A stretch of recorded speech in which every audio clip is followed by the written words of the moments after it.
Hi everyone, in this video I will be showing you how to import setting from CSGO to CS2. So first you just have to go to your PC and then locate program files 86.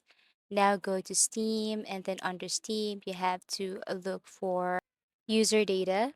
Now select a folder here that has a bigger size. So as you can see, I can see 730 number here. So in the second folder, I can see 730. So all I have to do is to click this one and then look for CFG. And this is what CFG looks like. Okay, so as you can see, all you have to do is just simply copy this one. Once you see this, okay, it will take you directly to the file once you open it one.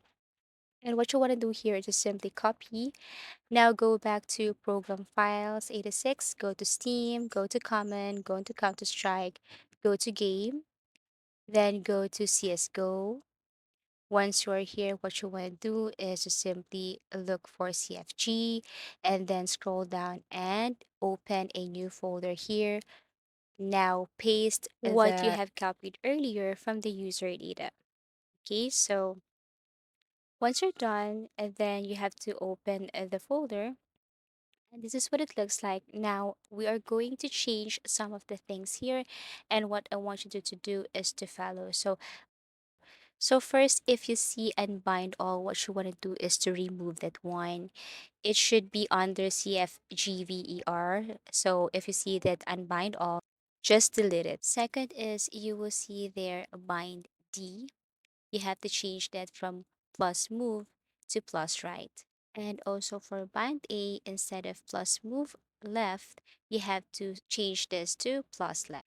And then for bind shift, instead of plus speed, you have to change that to plus print. And lastly, you have to press Control F and then type no clip speed, find next.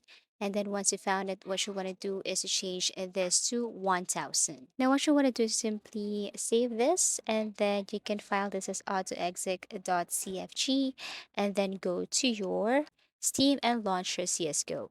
So now once you're done with this method, what you want to do is just simply go to CSGO and then you have to try to see if there are some differences with the previous version or before you did this kind of tutorial. And then if not, then you can go to auto exec and then see if this thing is working or not. And then you can also reset everything and then try it all over again if in case it's not working. So if you have found this video helpful, please leave a like and subscribe to our channel. Thank you for watching and see you in our next tutorials.